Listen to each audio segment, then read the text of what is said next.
Let me show you how to remove this search bar and also add glance widget from your Google Pixel 10a and Pixel 10 home screen. So first, if you want to get rid of this, you simply click and hold on any blank space of your home screen and click Home Settings. And you see, if you click over here, you can actually turn this off. So if you check, so you see it disappears. Okay, let's go actually back and click the second range instead. So you have to disable both of them. Yep, I see it's gone.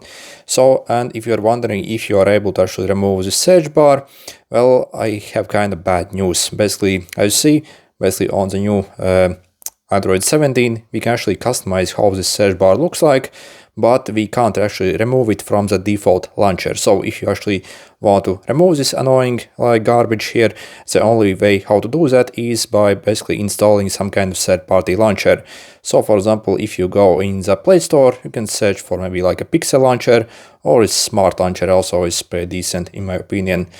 So let's open it up.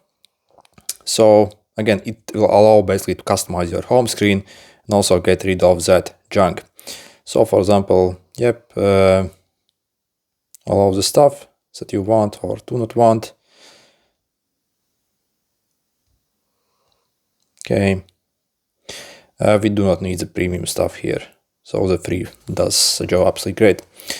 Let's also set as default. So the Smart launcher set as default. And you see we have the old like background, still everything pretty much as it was. But for example, you see you can also like remove this widget. And you see also, yeah, we do not have the stupid search bar anymore. And it functions like actually very decent now. And again, it's even more advanced in my opinion than it was on the default launcher. So yeah, it's kind of ridiculous. Google doesn't actually allow us to remove this like from the default launcher. Absolutely stupid. So it is what it is. Good luck.